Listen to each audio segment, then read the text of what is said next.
All right, greetings. Wednesday, October 26th. We're talking cash flow statements, the homework that was due on Sunday, and the quiz that's due tomorrow on cash flow. We talked about cash flow in the lectures. I talked about the indirect method versus direct. And the indirect is what I emphasize because what industry emphasizes. Over 90% of cash flow statements use the indirect method, so that's what we're going to do. And the indirect method, again, emphasizes current assets and current liabilities for operations, non-current assets for investments, and long-term liabilities, non-current liabilities, and equity for the financing side of things, the OIF. So we're looking down here. We have our income statement. And then we're asked, we're given our balance sheet as well. And then we're asked to solve for statement of cash flow. And we're also asked to solve for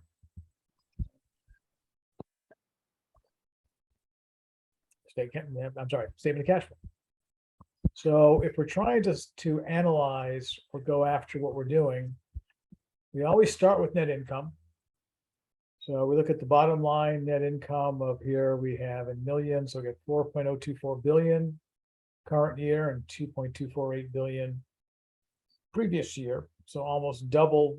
Actually, that's a pretty big jump in net income. Sales went down, but net income goes up. So sometimes things get more efficient. You should be able to look at the content of the income statement and see what some of those benefits are, or some of the things that are where some of the cost savings might be. And that's where vertical analysis comes in handy. But we're going back to cash flow. So we're going to start with our net income number. And that net income, the 4,024,000 and the 2,248. So that's what we want to enter as our net income. We add back or subtract things that are non-cash items. So when we're looking at non-cash items, we look down our income statement and we say, all right, what's non-cash on here? Well, our intangible amortizations are non-cash items. And we're deducting that as an expense. And because that's a non-cash item, that's something we need to add back. We also look at, I don't see depreciation on here directly. So we're gonna have to calculate that, our changes here. And I think it's in that chart below. If you scroll down, if I remember correctly, like further down. Capex, depreciation, amortization. It's right there, 1062. Good memory. All right, depreciation expense included in operating expenses. So most of the operating expenses are legitimate from that affect cash flow, but depreciation does not.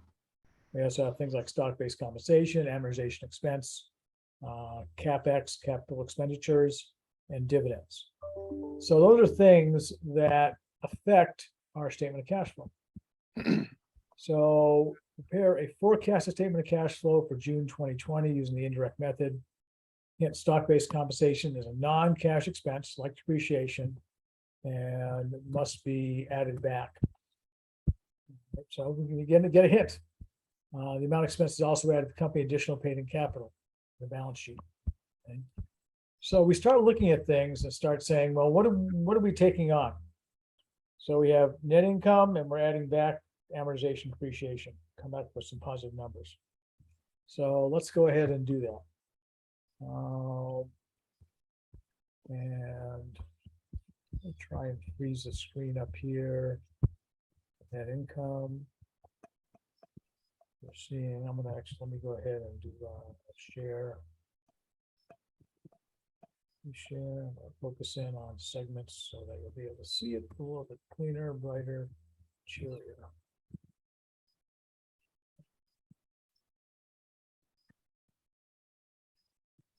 So we're going to start with net income, 4024 and 2248. So we just want 2020, and that's what we're doing here. 2019, 2020 estimated. So for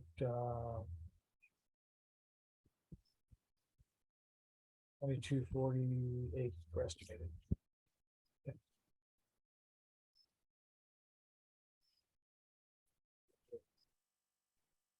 Then we're gonna go down for depreciation. You got that. We're gonna add back our depreciation of 1062. And we're gonna add back our amortization, which is also deducted of 46. I think our amortization was isolated in the income statement anyways. So it's that same 46 that we saw up here. Yep, there it is, amortization of intangibles. So they just highlighted it down there. You usually pull from the income statement and you go forward. Okay. So then we were asked one more question. And the question is, what do we want to include here?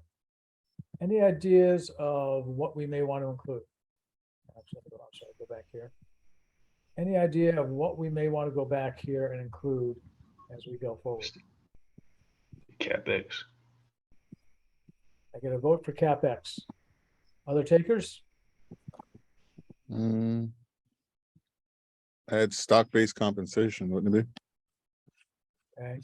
So, yeah, the CapEx flows down a little bit further. But we have that stock-based compensation, and they told us right away that the stock-based compensation is something we want to account for. So if we go back up here, stock-based compensation, we have 198. Let's go in and put that in.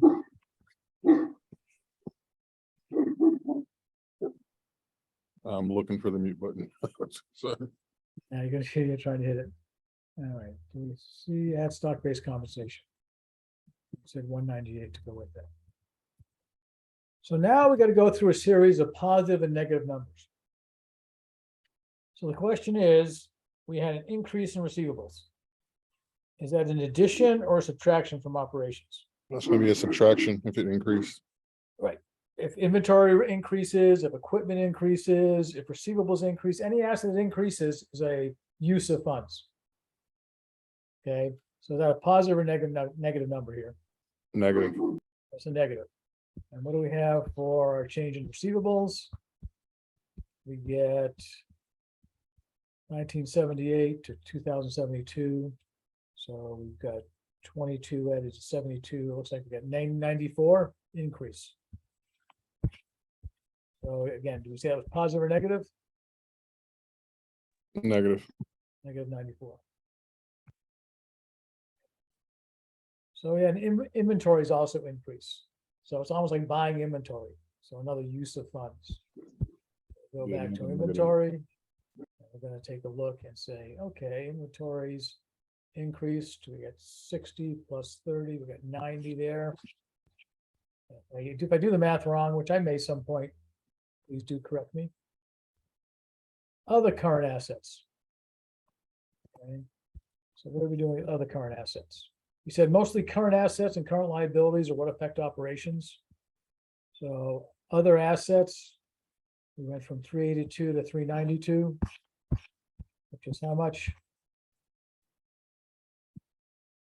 Any takers?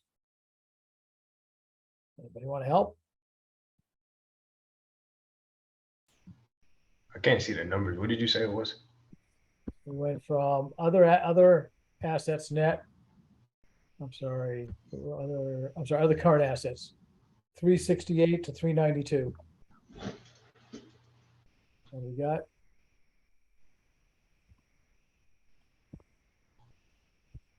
Uh, 20. You looking for the difference? Yep. Right. 24.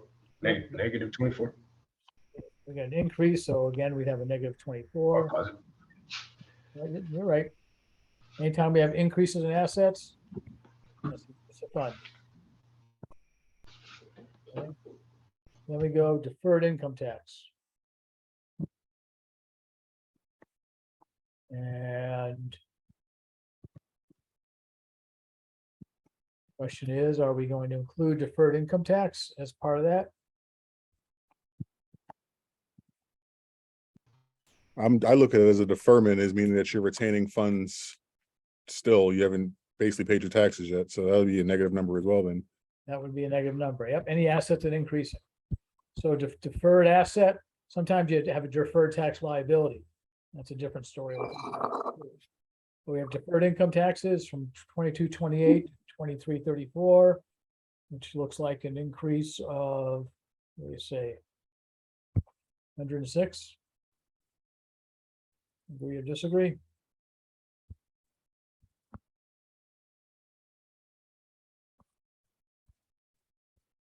That in.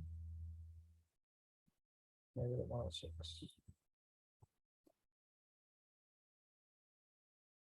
Now, this is forecasted statement of cash flow for year end. So we will get CapEx later on. We'll have to use that and apply that. So other assets. Again, this is related to operations. So did other assets increase or decrease?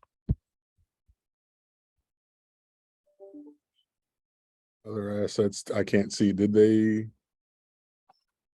Other, other assets, they increased by $10, so that's -10.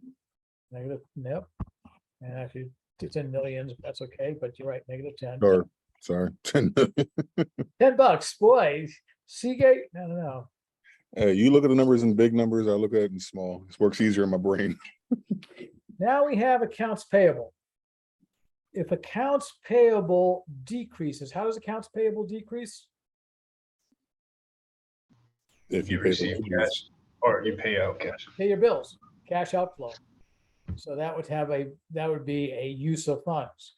there's a positive number then. Accounts payable increase would be a positive. Accrued employee compensation liability, a positive. Accrued warranty increase, a positive. Accrued expenses, a positive. So these are all, right now, it turns out they're all positive because they're all increasing as well. So let's take a look. Accounts payable. We'll jump up to accounts payable, went from 2840 to 2990. So we're up 150, it looks like. Mhm.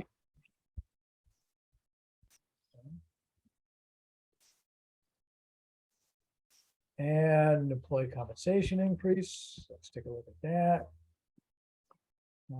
338 to 350. How much is that?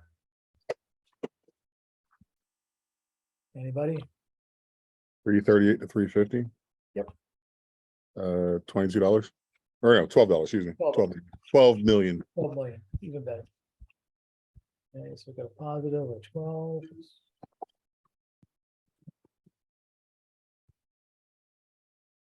And then we have a warranty increase, accrued expenses. Let's take care of our warranty.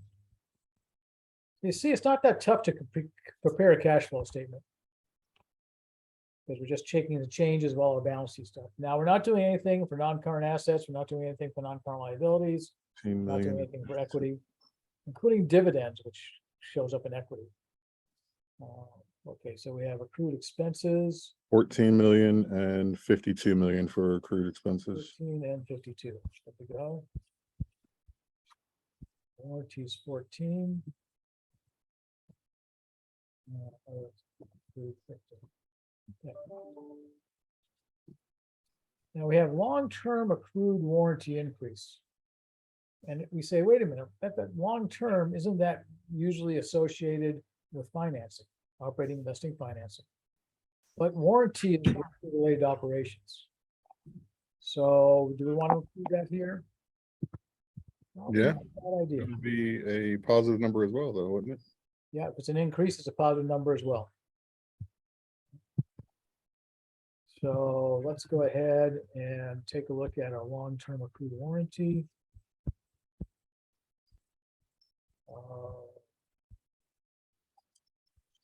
So 208 to 18, so 208 to 218, which is also a positive 10. Other non-current liability, it's overall. Other non-current liabilities. 260 to 284. No calculator is necessary. What do we got? Sorry, what are the numbers again? 260 last year, 284 this year. 24 million. We got 24. That's a clean total.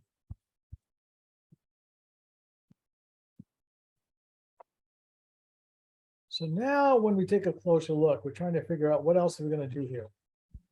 We've got some other adjustments that we need to take into account. And if we're figuring out what those adjustments might be, we're gonna go in and the other areas we're looking at. Let's see what we got for total. We got the categories that they're pitching us. So if we go in and take a look at categories. So we got cash provided by operating, cash used by operating, cash provided by investing, used by investing. Provided by operating. Okay, so we total up. And if it's positive, if it's a positive number, it's provided, it's a source of funds. If it's a negative number, it's used or use of funds. If we total up all these numbers down here. 2248, add back 1062, 46, 198, not receivable. What do we get for grand totals? I'm trying to keep up, but you keep going up and down. All right, let's go through the totals. 2248, Plus 1062, plus 46, plus 198, minus 94, minus 90. I can't see anywhere. You gotta scroll down, sir. okay, I'm gonna scroll down so you can see it a little bit cleaner. Minus 24, minus 106, minus 10, minus, woo, Oops, plus minus one, zero. no, hold on, minus one, so add $1 back. Plus, I was doing minus 0 when I accidentally slipped. plus 1, 2, plus 1, 4. Okay, plus 1, 5, plus 1, 0, plus 2, 4. I got 3, 4, 5, 5. Okay. Now, typically, we will use just for operations. Okay, so you included net income on the top, depreciation, amortization. If we're just looking for operating stuff, we're probably gonna have to pull out those first couple of line items. Okay, so if we go back and because we're just looking for cash from operations, you said it was positive, which it is, provided by operations. And we'll go back and figure out. So we got to go back up and pull out these items that were add backs. We want to start with receivables really. So we're going to go back up and you added 2248, you subtracted these items. So we're going to subtract that 2248 and add back the 1062, the 46, the 198.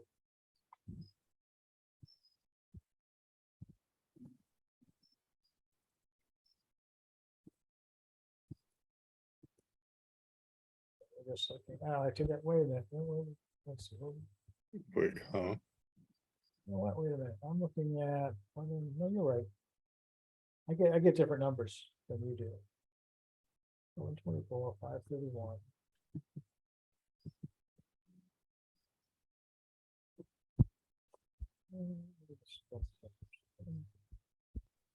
No, I did sales. I meant, I think I mentioned that. I'm no one talking about that one. Net income statement, you go bottom line. No, I did net income 2248. Okay, you're right. Okay, so let's go back down. What'd you get for total? 3, 4, 5, 5. Let's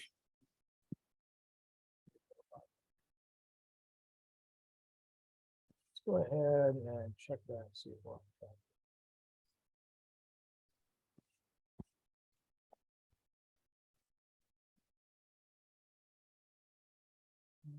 You have to enter all the arrows first, the drop downs, before it'll give you whether you can check it.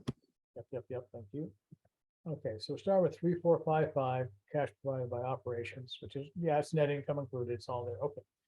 So then we're doing next step. And we're gonna be doing operating, investing, and financing. So we just calculated operating. We're gonna go ahead and calculate our investing. And investing, we're gonna take a shortcut. We're gonna use our Capex. Let's see, we have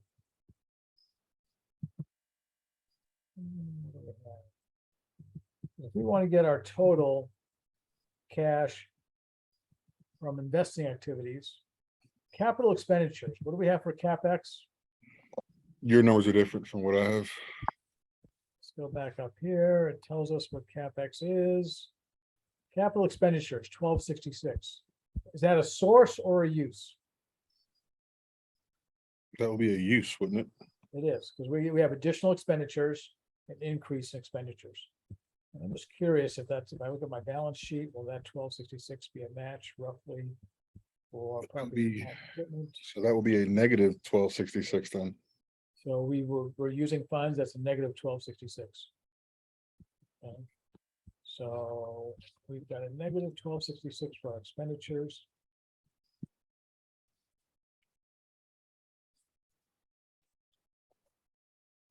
Okay. I did say negative, didn't I? You did too. Okay. And so we're looking for our cash provided for or cash used by investing. Used by. Used. Good. Okay.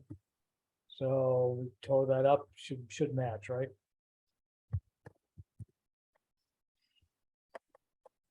Now that's what I'm not understanding is that how is the cash used by the same as the CapEx? Okay. Basically, what were our investing activities? The sum of investing activities that's showing up in these statements is everything that we expended on capital equipment. Okay, And so it's just a total. It's like saying, if we just had receivables change, I'd have use in receivables and have a net cash provided by operating activities would be the same as receivables. But instead we had a whole bunch of other numbers, changes in warranty, changes in payables, changes in inventory.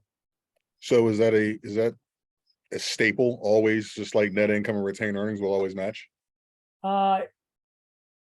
Not always. It During depends. this class, should I say then? Let's try that. Capital expenditures, what did we buy equipment for? Other We bought things that show up here. Okay, so operating, investing, financing. In the investing section, if we invest in other companies. So let's say we have a company that we say, you know, we're gonna buy 50% of the company or 70% of the company.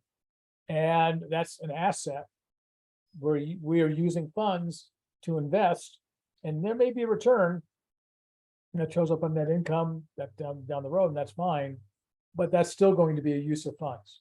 In this case, CapEx is specifically capital expenditures, not other investments. But in this case, we don't have other investments, capital expenditure is gonna match. Now, it's also gonna get a little confusing, I think, because we only have one financing activity here. Based on what they're telling us, if we're looking at financing, they said dividends. Okay, following information, we have $1,500 in $1.5 billion in dividends given out. And typically we do changes in financing and equity and stock and other things there. But in this case, we're going to actually use the same totaling here. There we go. Dividends of 1,500 show up here.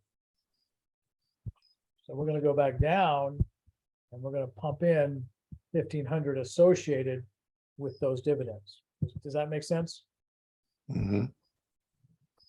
So when we look at that, we're saying we're paying out dividends. And we're going to go ahead and pop the payment of dividends here. Is that again a source or use of funds? That's a use. $1,500 in dividends paid.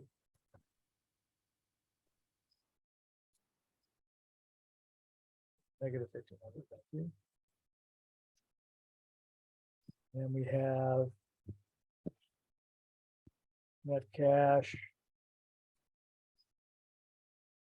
used by investing activities. Put that negative 1,500 here. So again, is there a possibility 95% of these will always be identical? For the problems we're using here, yes. Typically, there's other things going on, so Usually the answer would be no. Okay, But in this example, this is all they fed us, this is the information they gave to us. So we're gonna we're gonna run with what we have. Okay. So now we want to figure out net change in cash. And the net change in cash is a function of figuring out what is the beginning and ending cash and how much change. Will they give us a beginning and ending cash balance? yes. Okay, where do we find that? Well, your beginning balance, wouldn't that be your net come from the year prior or? Hold on, Cash and cash equivalents, we've got a beginning and an ending. so you end beginning. Yep. Mm, 4440, 5166. Give me 1 second, sir. 15. Yes, your beginning would be the, 440, yeah, it'd be 2019 and your ending would be 2020. we have a 5166. And that change, we could either do all the summations in the top, or we can just see what our cash change from here is. So we can quickly see 560, 660, 726, I think, is that would have come out to change.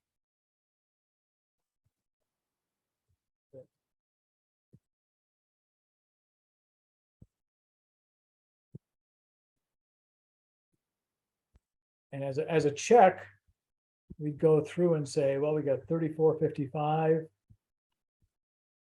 Let's first do a check down here and see if that's going to carry through.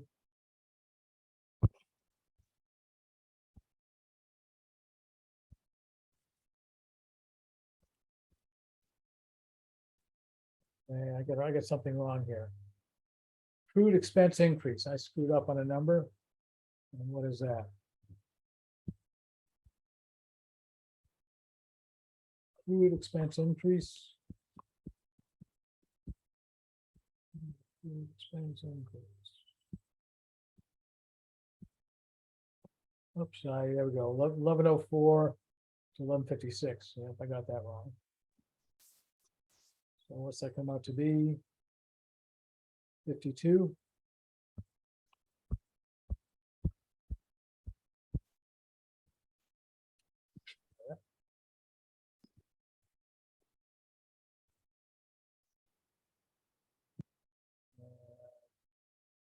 You're gonna want to make adjustments to that. Is it 492? See if that makes a difference.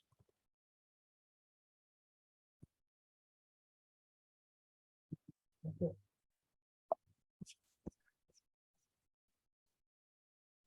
That's better.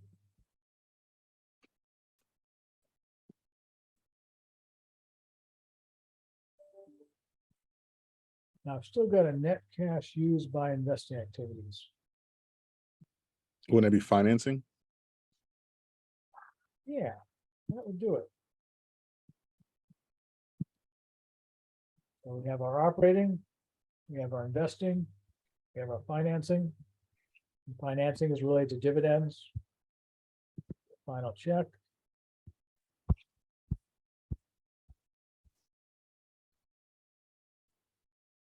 Get all check marks, which is what we're looking for. Yeah, there's a serious lag.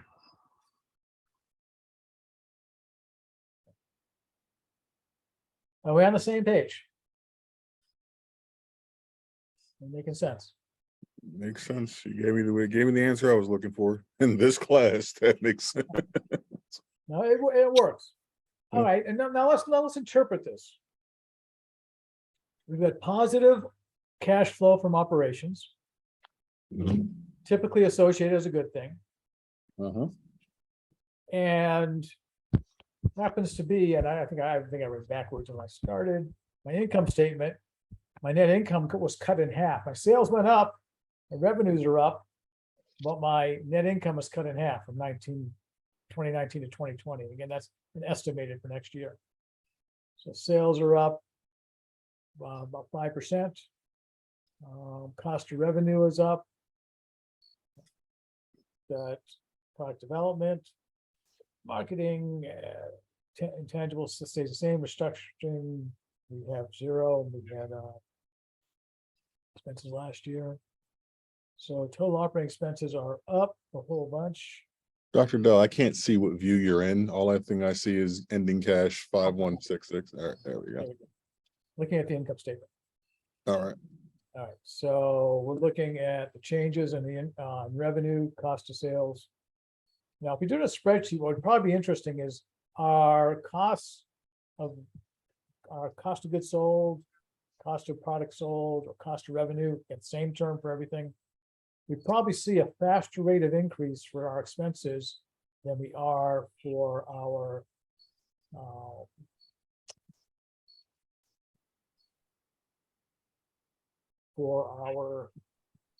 other items here as a percentage.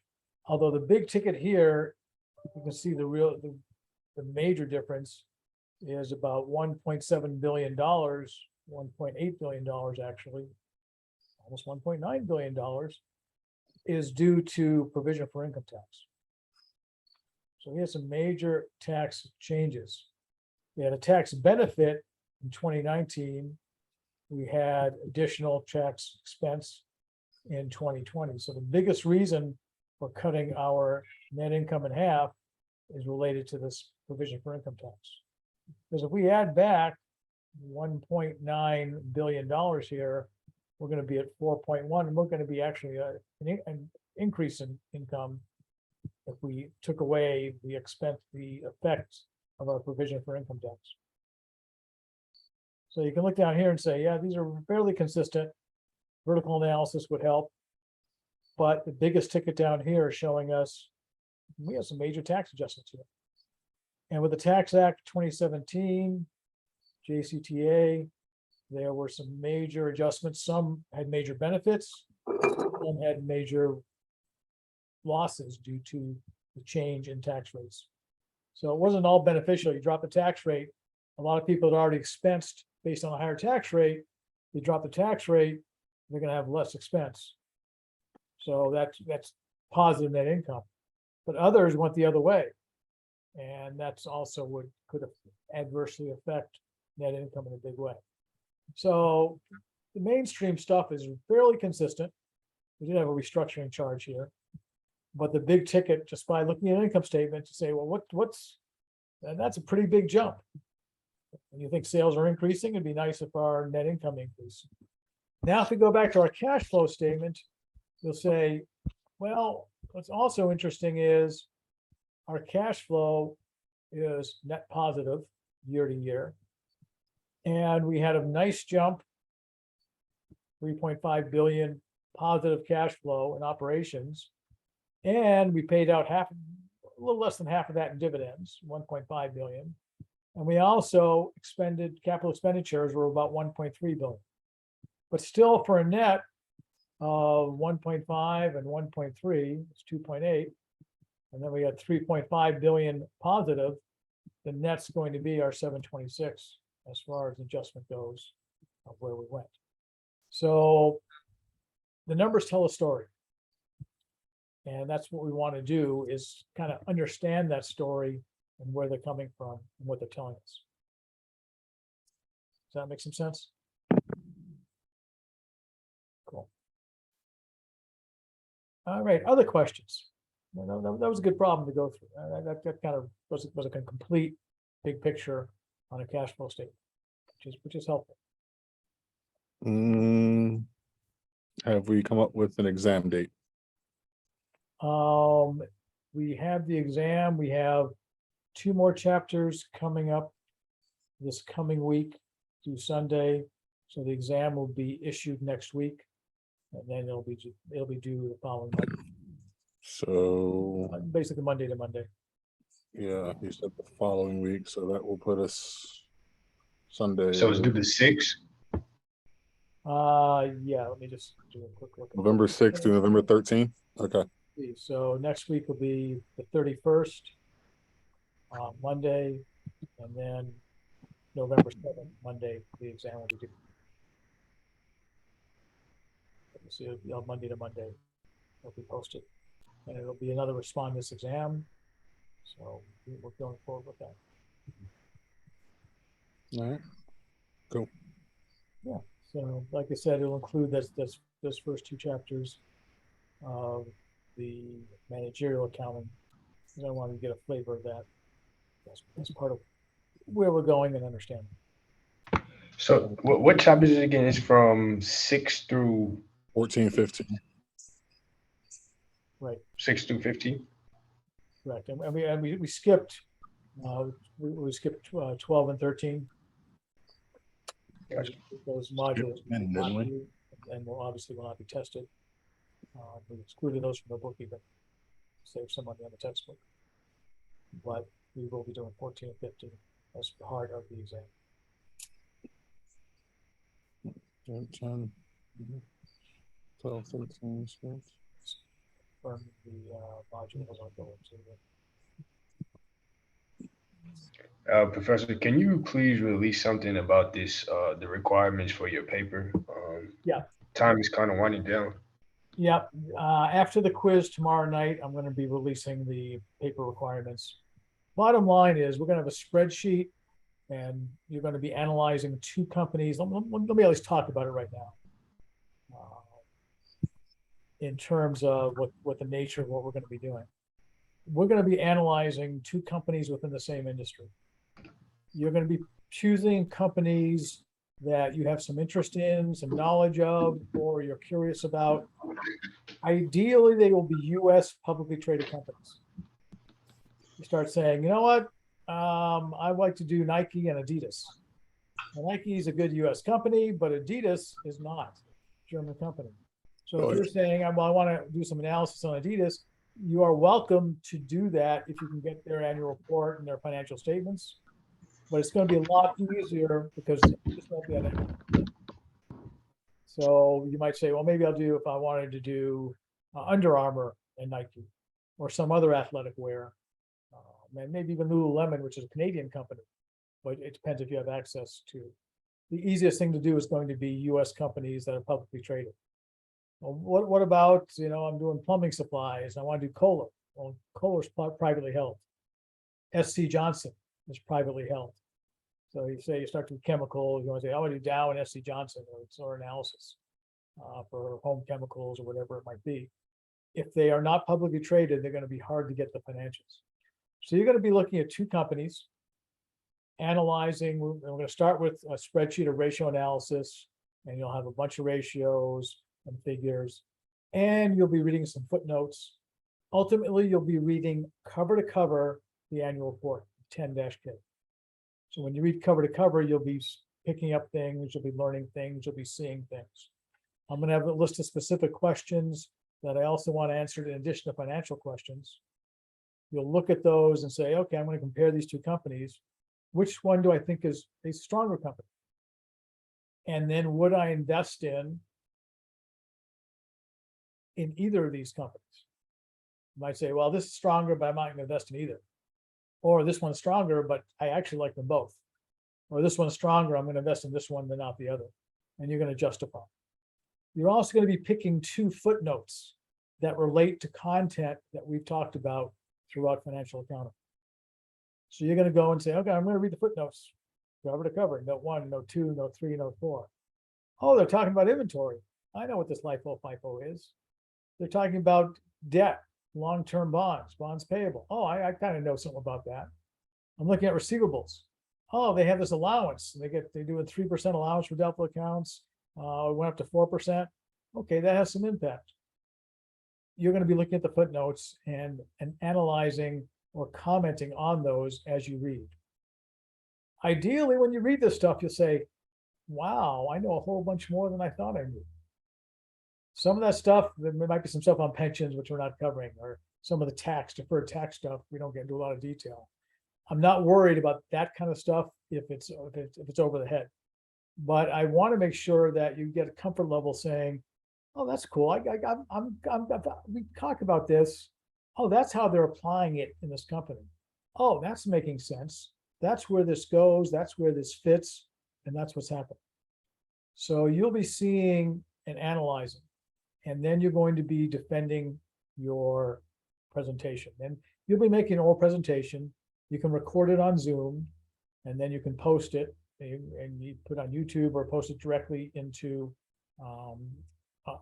on to Blackboard, and you'll be seeing your classmates in action and their presentations.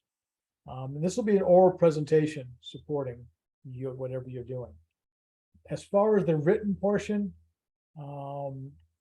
given our time frame, I'm probably going to actually emphasize the oral portion in terms of the submission, so you have an organized presentation, and whatever tool you want to use to present an oral presentation to us and the classmates. And the classmates will give feedback, I'll give feedback as well. But I want you to have a handle, organized fashion, presenting, and finally defending your decision, yes or no, to invest. One company, both companies, neither companies, what you think. So that's kind of the structure of where we're headed. And you'll see tomorrow night, this will be posted after the quiz, after midnight. So by Friday morning, I'll have it up tomorrow night for you. But once you finish the quiz, you'll have access to it. But that will be the nature of the project. And it's some pretty heavy financial analysis is what it is. And by now you've got a pretty good handle on terms, on ratios, on calculations, on trends, the horizontal or trend analysis, the vertical analysis, or common size analysis, and the ratios that you've been memorizing. And those are be used, and you'll be describing the effect. Now, you may want a supporting set of tables for your presentation. Presentation, you're not going to show balance sheets and income statements in heavy detail. There's just too much information on display. You're going to highlight things. You're going to pick and choose what you think supports your case, what you think makes a difference, what you think impacts why you made the decision. So you might pick a sampling of 6 ratios or 3 trends, and you might be analyzing the company saying, here's where they're strong, or here's what I like and what they see. And often it'll be sales, income, changes in assets, inventory turnover, receivable turnover, gross profit margin. Those are the kind of things we'll look at. And again, I'll talk more about those, and we'll get to more details next week on Wednesday to have that conversation once you have a chance to look at that and start playing with it. So does that help a little bit? Yeah, sort of. Yes, sir. So sort of will let's look at it tomorrow night and see if things are explained enough to make a difference in what you want to do. And so we'll go forward, and like I say, next week we'll have a deeper conversation, a deeper dive, deeper analysis. The spreadsheet, that's going to be a common spreadsheet. I'm not worried if people have similar companies or the same companies. As a matter of fact, sometimes it's nice to have some of the same companies, because when you compare, you're going to be seeing, oh, well, their numbers are different from my numbers. Why is that? Well, one of them's wrong. And that does happen sometimes. The other thing is, if you are working at a company, I would encourage you to use your company as that base, so you know your company better. You say, well, I'm not publicly traded, I can't get the financials. Okay, we can't use it. But maybe they're not publicly traded and you can get the financials. And if you can and are able to share in a classroom environment, then that would be appropriate for you to do the analysis, which will help you hopefully be a better employee and promotion prospect if you have a deeper understanding of the company you're with. Or maybe you'll do a competitor and you'll understand the industry better, and you'll see some trends saying, oh, they're doing well, why aren't we? Or we're doing great, they're not doing as well as us. What's going on with us that we are accelerating and succeeding? So hopefully the companies you pick will be strategic enough, or maybe it's a company you might want to work for, or an industry you might want to explore more, or possibly invest in. So we're looking to give an analysis based on the skills and knowledge you've gained so far on the financial side of the house. And that's where we're going with the projects. Other comments or thoughts?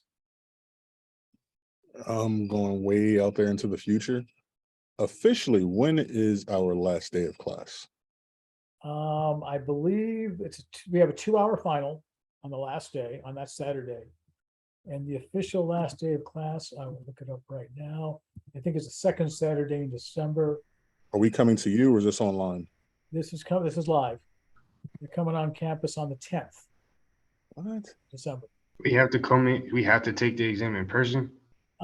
Much preferred. I've got some students who are on the West Coast. Frankly, if they can't make it, I'm not going to stick them to it. Then if you're out of town, That's why I'm asking you that, because I'm not based in right? in Florence. I'm not going to make you buy a plane ticket to come back just for 2-hour class. So if that helps. So if you're on the West Coast, it's going to be a simultaneous exam. So if you are not here, and I think I'll double check the times, but let's say it's 1 o'clock and you're on the West Coast, that's 10 o'clock West Coast time. So we're going to be synchronous online, Okay. 2 hours. And I'm not going to make you fly back, but you're, like I said, if you are out, I mean, if at all possible, ideal to be on campus. But if you can't be, that you're not going to fail the exam. That's obvious. That's an obvious answer. We'll accommodate you wherever you might be. Okay. We ask that you come, and if you can't make it, we don't require it. I guess that's good question, and hopefully a satisfactory answer. Yeah, that was a surprise. I thought it was gonna be another respondus lockdown. I was like, okay. Yeah, we get together. Respondus has its limitations, so, but that's where it'll be live, and we'll get to watch everybody that's remote, because we'll be on Zoom too, for those that cannot be in class. Okay. And I think there's a reception afterwards. So I think Hari takes everyone out and tabs on him. So And this is a cumulative exam from 1 all the way to 21. you got it. Cumulative exam, correct. Good stuff. Lots of stuff. Yeah, that's going to be a curve, right? That's a lot of information. No guarantees. We'll see. Yeah, that's And depends on the results. Boy, cheese and crackers. You wouldn't need a curve. You got all this financial stuff down. You got the ratios and skills down, and the paper, the project will help you with the financial stuff as well. And like I said, most people did pretty well in the last exam, with almost half being A's. I was impressed, but there were a bunch, obviously, over half weren't A's. So we get the balance. And you did get that scale. There was only 1 question scale. Anything All right, else? so I'm gonna to go- recap, Dr. Scott, the exam opens Monday the 31st and runs to November 7th, Monday to Monday, right? Yep. All right. Oh, it is opening the 31st. I thought it was opening on the 6th. No. We're gonna open the exam, Halloween. trick or treat. Treat, right? Okay. Are you posting on the study guide or is this finally? We'll be talking, is this next? You're looking at next Monday now. 4 days. We're posting an exam. Let me go back. Let me look at the calendar, because you're gonna be finishing the homework. At smack dead, we have 2 chapters due for like the next 2 weeks, Yeah, they're double. back to back. Although the scale of the double chapters is down a little bit. So let me go take a quick look and verify. Let me verify. Oh my Jesus, dog. So we have quiz, homework. Second.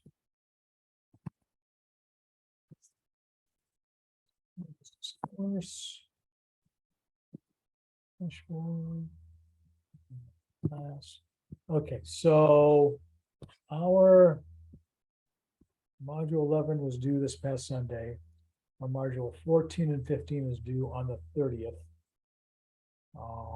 which is this coming Sunday.